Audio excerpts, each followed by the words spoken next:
um dos ministérios que nós temos, que é um ministério de socorro. Compreender isso, a real importância do que significa esse ministério, a aplicação desse ministério dentro da igreja, ele é visto, amados, eu confesso aos irmãos que eu percebo esse ministério dentro de muitas igrejas, mas não devidamente coordenado, não com um departamento específico ou pessoas específicas trabalhando por esse departamento.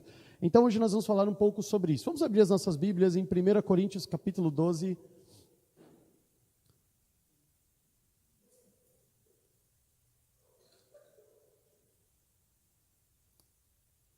Tá ótimo, não tem problema, tem aqui. 1 Coríntios capítulo 12, se você quiser sentar ao lado de um irmão aí com Bíblia aí, aproveita a oportunidade. Amém? Esse capítulo, amado, de 1 Coríntios, ele é um capítulo que ele é marcado por vários dons são descritos aqui, várias ferramentas para exercício do ministério são descritas aqui. E nesse momento em que ele está falando sobre ministérios, e ele fala sobre dons aqui, ele cita o ministério de socorro. Nós estamos aqui no capítulo 12, vamos ler juntamente com os irmãos, a partir do versículo 24, vamos iniciar a leitura. 1 Coríntios 12, 24, diz assim: porque os que em nós não são mais honestos, não têm necessidade disso.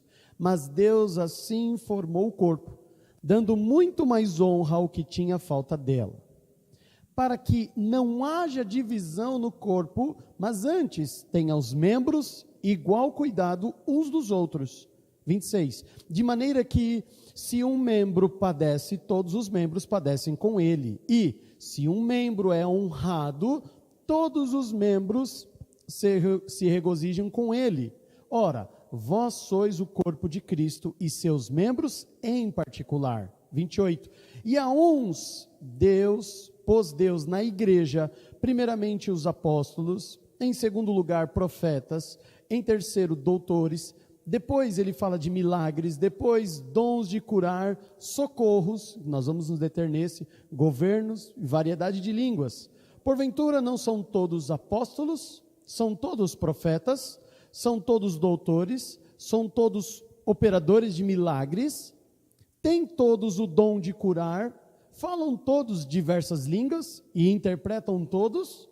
Portanto, procurai com zelo os melhores dons e eu vos mostrarei um caminho ainda mais excelente. O que Paulo está ensinando à igreja de Coríntios é que o corpo de Cristo tem diversas funções. Vários membros com funções diferentes, isso nós já sabemos. E uma das funções descritas aqui é o socorro. Este ministério, amados, é um ministério que existe na igreja para cumprir um dos principais papéis da igreja no mundo. Uma coisa, amados, nós falarmos da palavra para resgatar vidas, ensinar pessoas, discipular amados, para que eles se tornem discípulos de Jesus, pequenos cristos cristãos, e venham alcançar a redenção.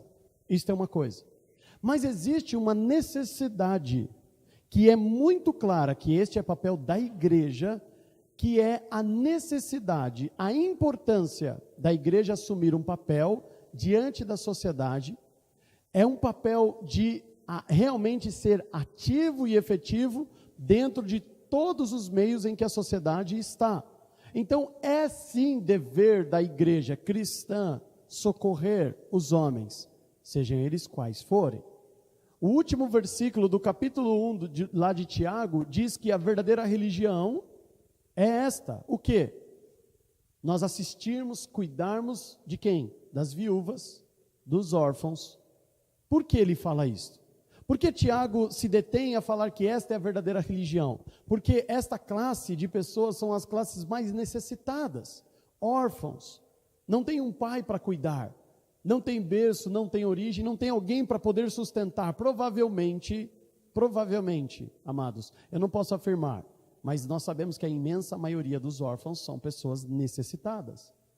Pessoas que não têm os pais, que vivem não somente dentro de orfanatos, mas que foram criados sozinhos. Pela graça de Deus, algumas vidas como essa são alcançadas ao ponto de serem cuidadas por tios, pelos avós, mas existem muitas pessoas que não têm os pais e por regra, claro que existem exceções, por regra os órfãos têm necessidades. As viúvas, na qual não podiam trabalhar e comercializar e ter recursos, também padeciam necessidades. Por quê? Porque sendo viúva, não tendo um supridor dentro de casa, um provedor, elas também passavam dificuldades. Nós vamos observar com muita calma, amados, e eu faço questão de falar também do Velho Testamento, porque isso já era uma ordenança trabalhada no Velho Testamento, e também já é uma ordenança sobre o Novo Testamento, e principalmente na Nova Aliança. É um dever da igreja assistir famílias e pessoas necessitadas, e isto é um ministério. E talvez as pessoas possam pensar, esse ministério assistencial que a igreja pode criar, é um ministério que trabalha sobre, não o âmbito espiritual, mas da sociedade e carnal, porque é suprir as necessidades mesmo. No próprio livro de Tiago que nós estamos mencionando, ele termina o capítulo 1 falando sobre isso, mas o capítulo 2, e nós vamos ler ainda hoje, se tivermos tempo, ele também fala o quê? Que a fé sem obras é morta.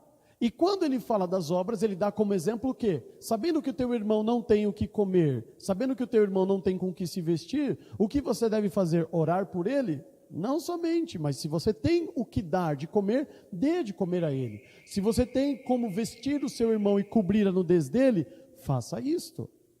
Então esta é, amados, uma recomendação e um ministério criado que a igreja tem o dever de cumprir e executar sobre a terra. Eu quero citar aos irmãos um texto muito importante que está lá em Mateus, vamos abrir no capítulo 25, Mateus 25.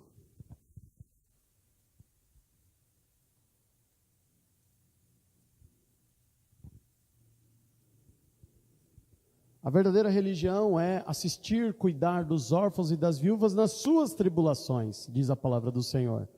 E guardar-se da corrupção do mundo. Sim, claro.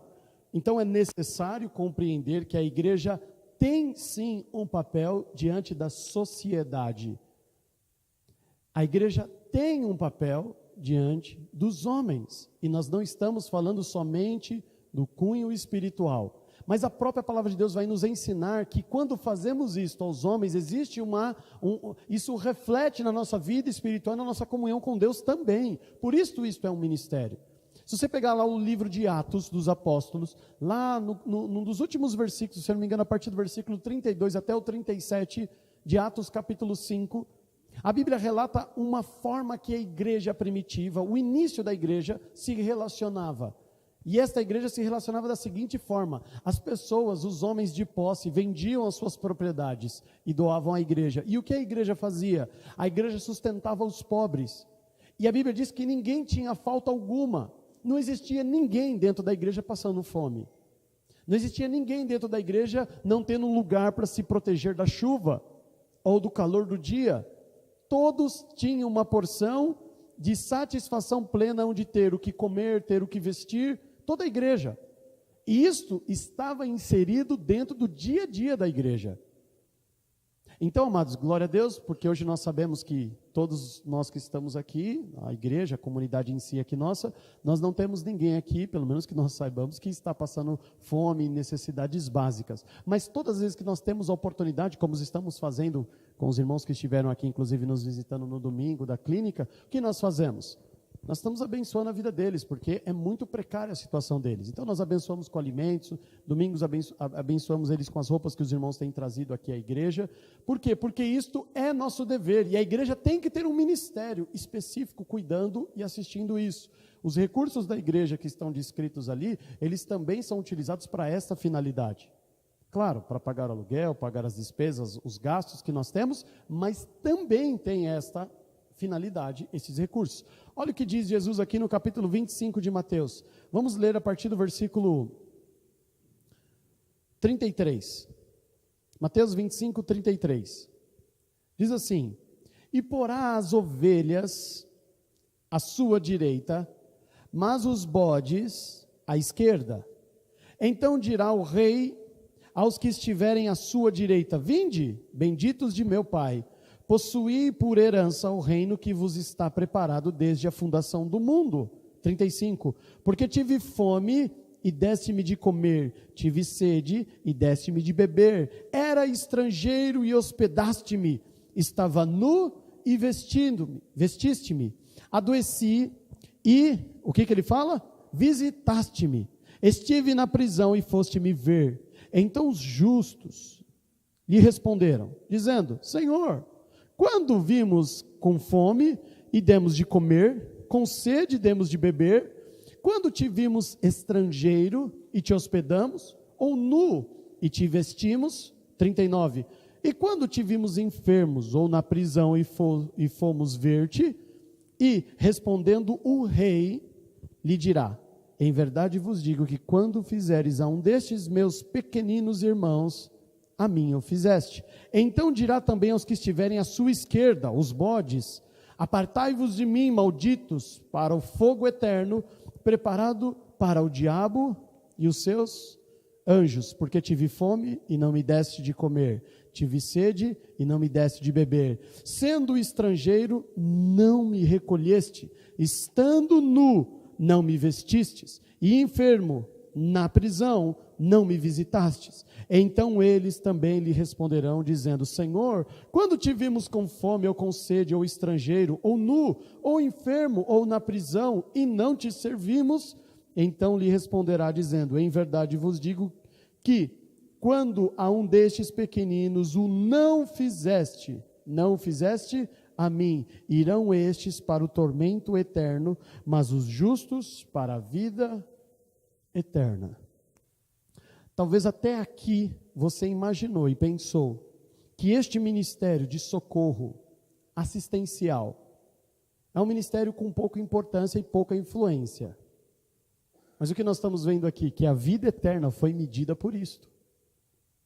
Essas pessoas entraram no repouso eterno com o Senhor por conta disto. E é muito comum dentro das igrejas as pessoas, muitas pessoas falam assim: mas qual é a minha função? O que eu posso fazer?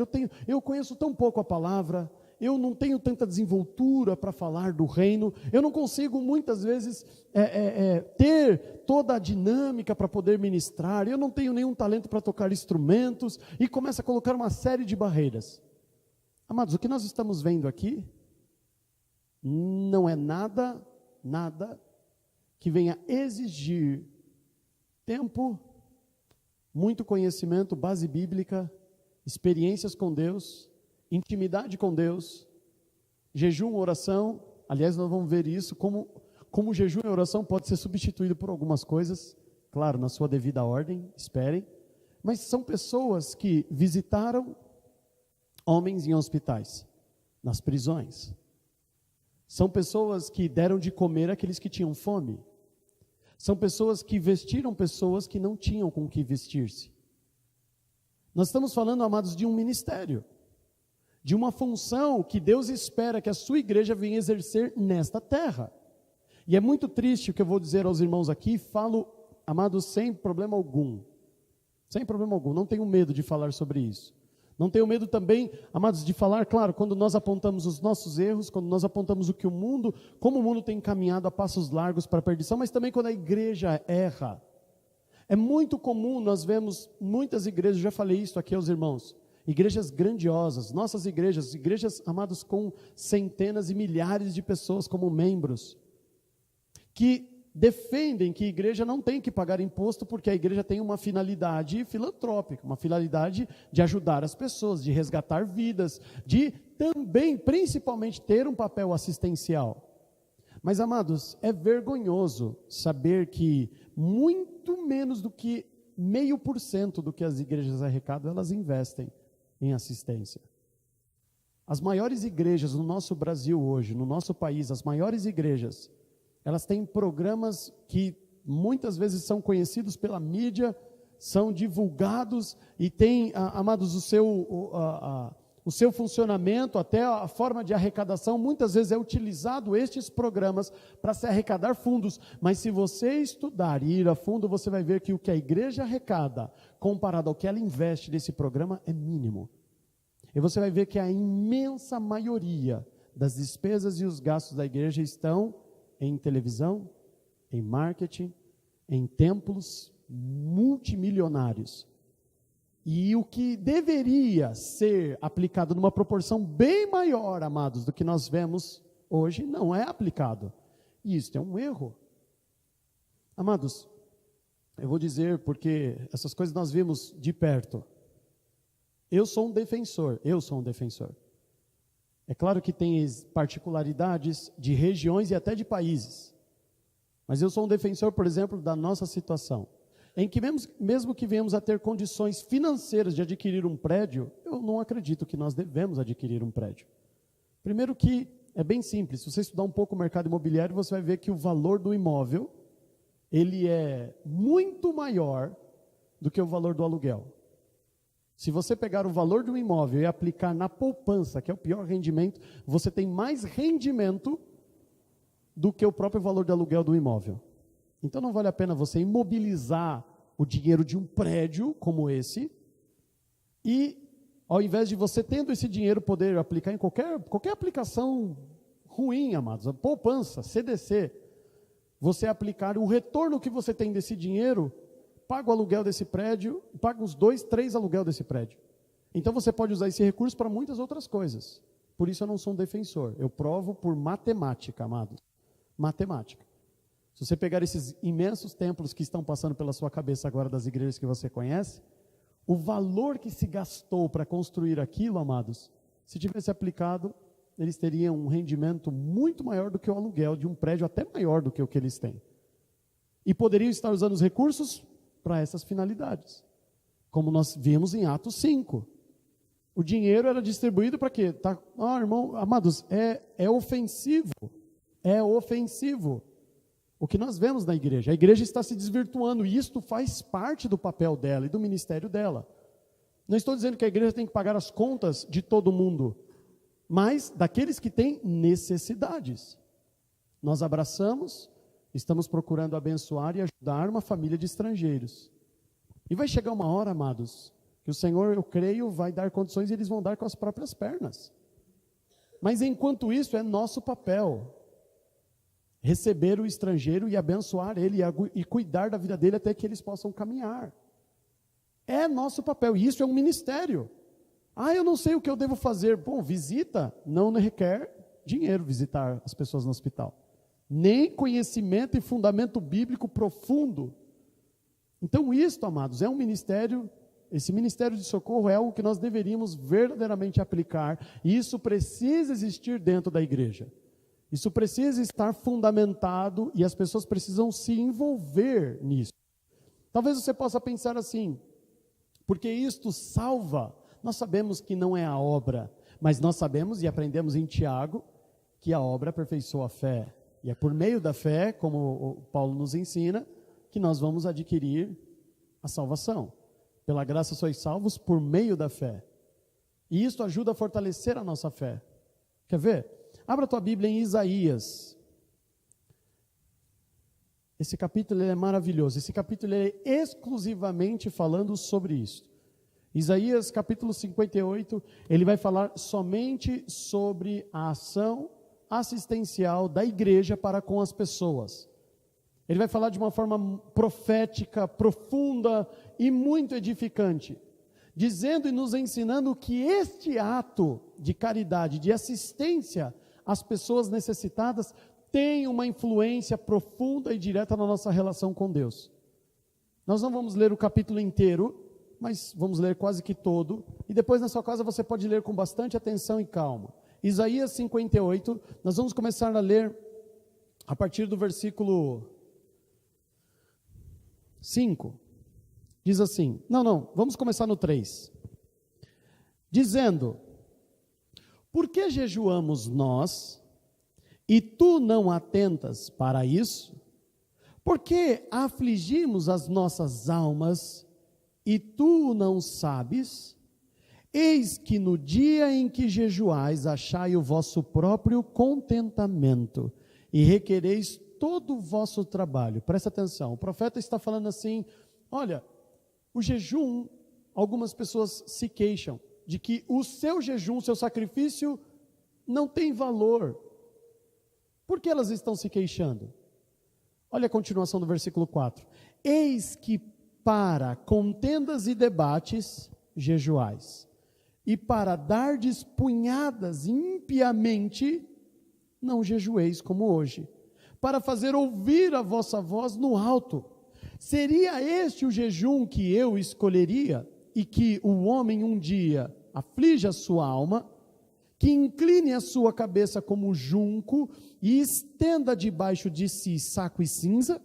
Chamarias tu isto jejum, e dia aprazível do Senhor? Porventura não é este o jejum que escolhi? Que soltes as ligaduras da impiedade, que desfaça as ataduras do jugo, e que deixes livres os quebrantados, e despedace todo o jugo. O que ele está dizendo aqui? Porque muitas vezes a igreja está jejuando por um propósito tolo.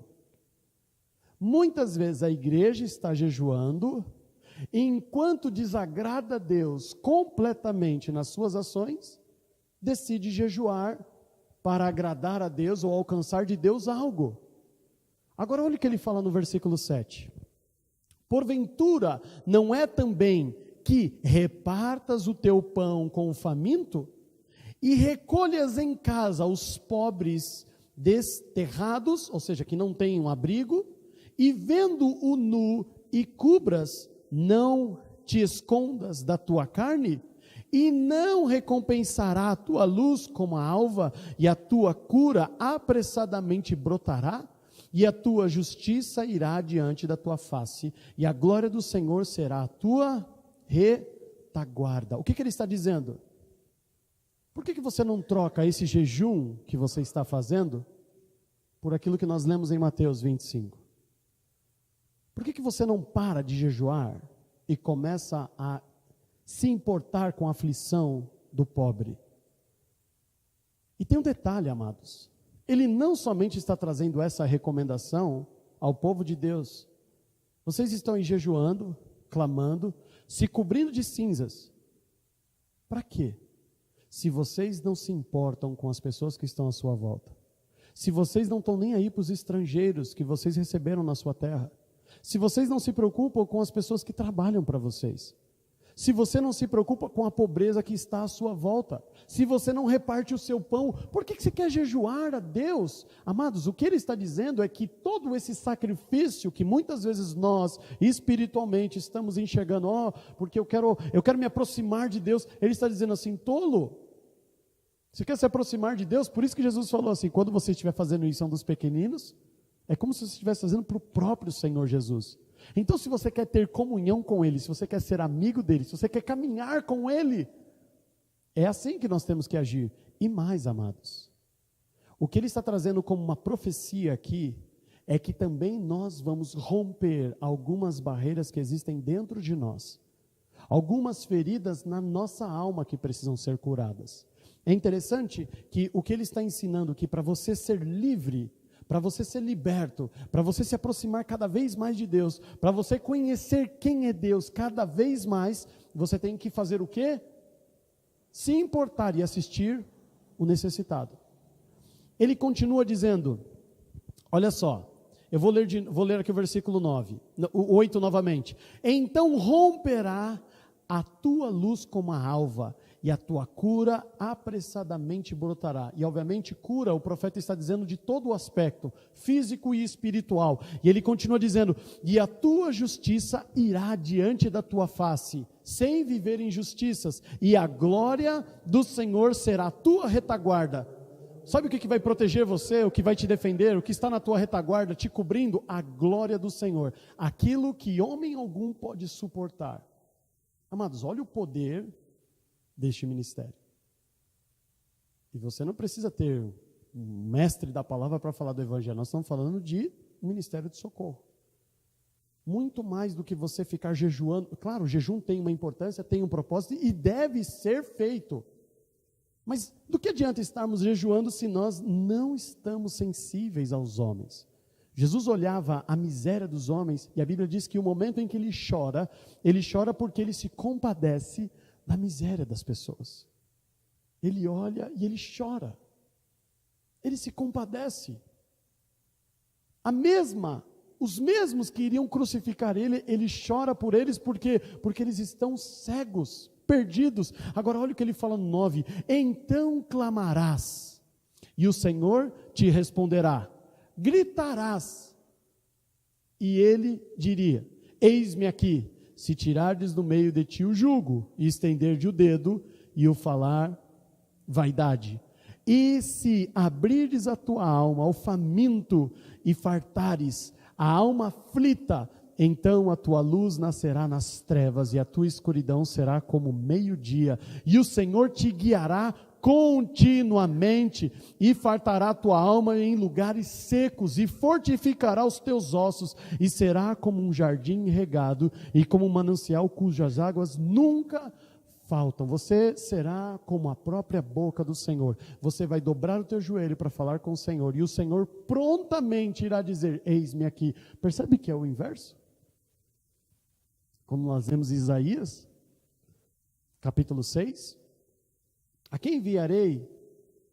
Em quem eu posso confiar a minha palavra? Isaías diz: eis-me aqui. Ele está dizendo o inverso aqui. Que aquele que farta a alma do faminto, aquele que se entrega, que se importa com o seu próximo, quando ele dobrar o joelho para falar, o Senhor prontamente dirá: eis-me aqui, o que tu queres? Olha, amados, a importância, o poder e o efeito deste ministério. E aí ele fala aqui a libertação, a comunhão com o Senhor contínua, será profunda, vai trazer base e sustentação à nossa vida. Olha a importância disso, amados. Olha a continuação 12. E os que de ti procederem, edificarão os lugares antigamente assolados, e levantarás os fundamentos de geração em geração, e chamar-te-ão reparador das roturas, e restaurador de veredas para morar. Se desviares o teu pé do sábado, de fazer a tua vontade no meu santo dia, se clamares ao sábado deleitoso, santo dia do Senhor, digno de honra, e o honrares, não seguindo os teus caminhos, nem pretendendo fazer a tua própria vontade, nem falar as tuas próprias palavras, olha agora, então te deleitarás no Senhor, e te farei cavalgar sobre as ataduras da terra, e te sustentarei com a herança do teu pai Jacó, porque a boca do Senhor o disse. Se você tem alguma dúvida, ele está dizendo assim: quem está dizendo isso é o Senhor. Eu vou te sustentar. Porque nós pensamos: mas se eu dividir com ele, se eu repartir o meu pão com o próximo, se eu der a minha camisa para ele, o que eu terei? O Senhor cobre como promessas, amados, em todos os lados. Espiritualmente, nós vamos crescer e ser extremamente edificados. A nossa vida secular, o Senhor não vai deixar faltar nada. Porque todas as vezes que Cristo repartiu o pão, o que aconteceu com o pão? Ele multiplicou. Nunca faltou. Pelo contrário, sobrou mais. Foi além do que se necessitava. Por isso é importante compreender, amados, que esse ministério de socorro, ele também não é um ministério que deve ser executado por aqueles que têm muita condição financeira da igreja. Eu tenho bastante, então eu vou dar bastante. Não, amados, a todos. Porque você pode contribuir com visitas, como Jesus nos ensina em Mateus 25, sim. Você pode contribuir abençoando, orando pelas pessoas, visitando, indo em presídios, indo em hospitais, sim. Dando de comer ao faminto, sim. Mas isso também, como promessa que nós vemos aqui em Isaías, amados, nós aprendemos que isso também é uma maneira que o Senhor tem e utiliza para abençoar o seu povo. Engraçado, né? Nós aprendemos até hoje que a única forma de Deus nos abençoar é dando dízimo e oferta. Dá dízimo e oferta. E já teve pessoas que já me procuraram aqui falando assim: pastor, eu estou com uma dúvida. Eu tenho uma família que está precisando de ajuda e eu quero abençoar a vida deles. Só que o valor que eu quero abençoar a vida deles é até maior do que o dízimo e as ofertas que normalmente eu dou na igreja. O que eu faço? Eu posso abrir mão da oferta e do dízimo para abençoar essa vida? Amados, diante de que nós lemos aqui, o que você acha? Claro que deve.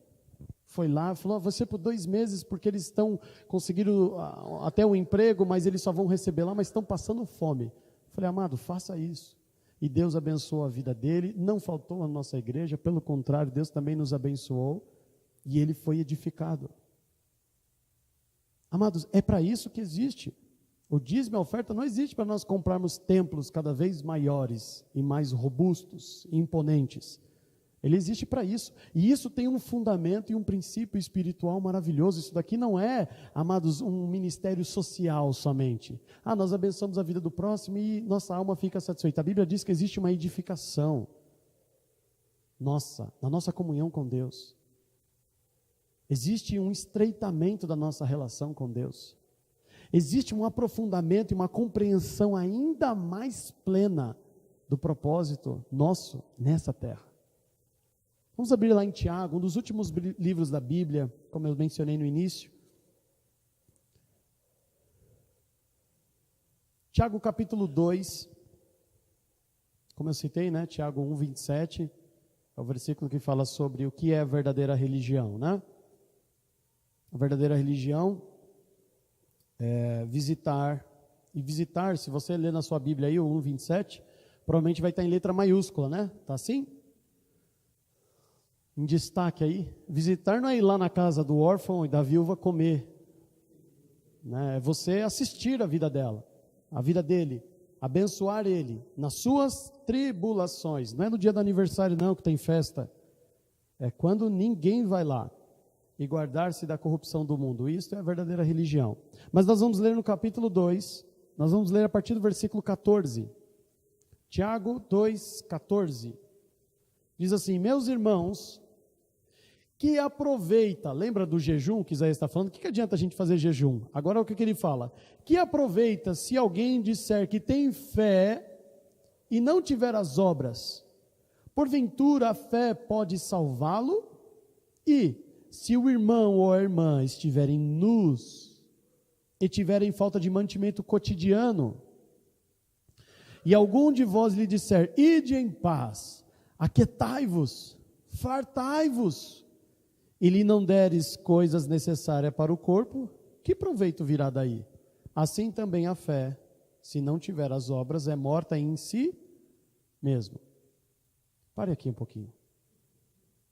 É claro que Tiago está falando, amados, do âmbito espiritual e também do material.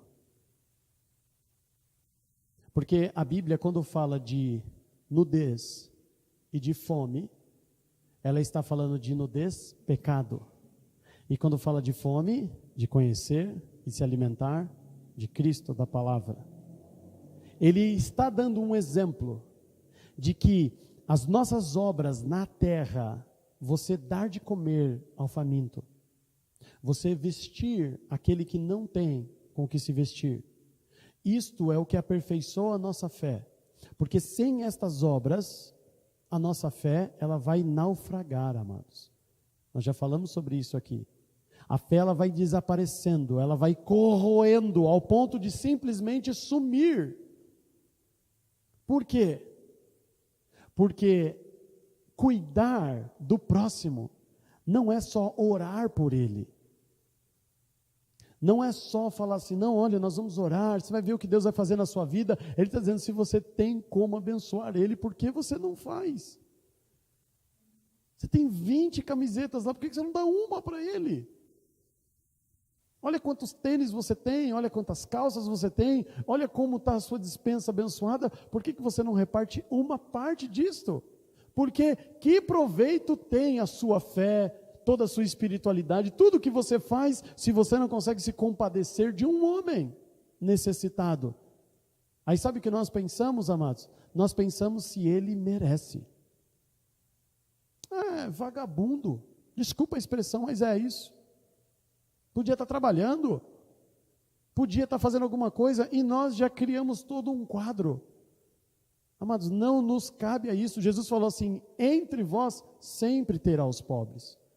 Sempre vão haver pobres entre a gente, amados. Mas Jesus não ensina que nós temos que ir lá, ver a origem, saber se realmente ele merece. Ele está dizendo, se você tem o que dar, dê. Se você tem como ajudar, ajude. Se você tem como fazer, faça dentro dos seus limites. E faça. Abençoe. Não fique tentando descobrir, tentando medir se ele merece ou não. Se ele deveria ou não receber essa ajuda. Se ele tem ou não o direito. Não, amados. Ele fala assim, faça. Presta atenção. Se Jesus diz, eu estive preso e fosse me visitar, quem normalmente está preso?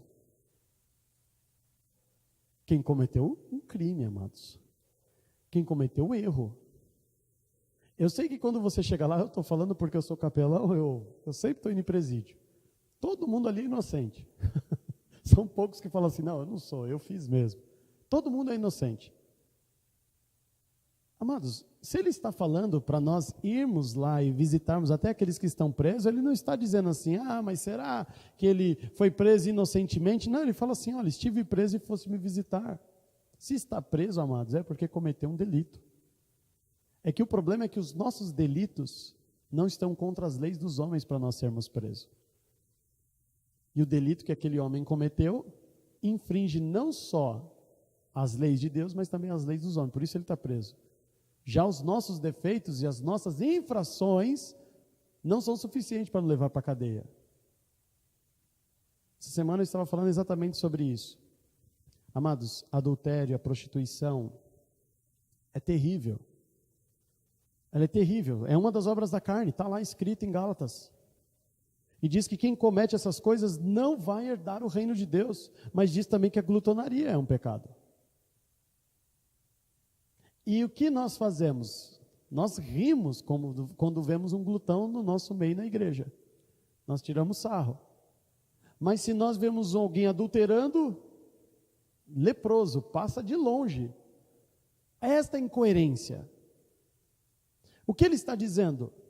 Que se eu tenho condições de fazer, eu tenho que fazer, eu não tenho que ficar vendo, mas ele merece, mas ele poderia estar trabalhando, lá tem saúde, tem isso. Jesus não está falando isso. Visitaste-me na prisão quando este foi achado inocente, mas injustamente foi preso, como João Batista. Não, mas João Batista foi preso porque ele afrontou o rei. No caso, a liderança Herodes. E ninguém pode afrontar uma liderança sem ser punido. Amados, ele não está dizendo se merece ou não. Ele está dizendo assim, por que você não foi lá? Porque o que mais tem dentro da prisão, o que mais tem no velório, são pessoas refletindo sobre os seus erros, refletindo sobre a sua vida. Por isso que o Senhor fala, que é muito melhor nós irmos num velório do que numa festa. Porque no velório está todo mundo assustado, refletindo sobre os seus caminhos, examinando a si mesmo, para mudar de vida, para não cometer o mesmo erro. Esse ministério, amados, de socorro é um ministério que deve existir e pulsar dentro da igreja cotidianamente. E aqueles que trabalham nesse ministério, como temos aqui o Senhor Jesus falando em Mateus 25, como nós lemos também pelo profeta Isaías, ele é edificante, é transformador, ele nos aproxima do Senhor, ele é libertador, ele cura feridas da alma, ele muda verdadeiramente a nossa história, e o Senhor diz que ele tem como retaguarda para estes filhos, a sua glória vem como retaguarda o defendendo e o protegendo. E a Bíblia diz, que nós lemos, amados, lá em Isaías, que o Senhor supre todas as necessidades deste, que farta a alma do faminto, que se importa com os necessitados. E isso tem um cunho espiritual também? Tem, mas ali ele está falando também das pessoas físicas. A pessoa não tem o que comer, não tem o que vestir, e você oferece, estende a mão para socorrer. Isso é um ministério que deve existir, amados, dentro da igreja. Isso tem que ser uma realidade. Esse é o último ministério que nós vamos tratar. Na próxima semana nós ainda estaremos falando sobre esse tema, mas eu quero encerrar neste ministério, amados, e ver que nós estamos indo de uma extremidade a outra. Olha quantas funções a igreja tem. Tem função, como nós falamos, do diaconato, que é uma liderança a trabalhar contra hostes espirituais, no mundo espiritual. Nós falamos de profetas que vivem plenamente para ser uma voz de Deus nessa terra. Nós falamos de tantos ministérios, mas esse também é um ministério que pode ser vivido e aplicado por qualquer um. Não há necessidade de ter uma bagagem tão profunda e tão extensa e um currículo tão longo já no caminho com o Senhor para poder exercer isto. E tem um efeito muito melhor do que ficarmos numa hipocrisia, fazendo jejuns e sacrifícios pelo Senhor e não se importando com o próximo. E não socorrendo os necessitados. Amém?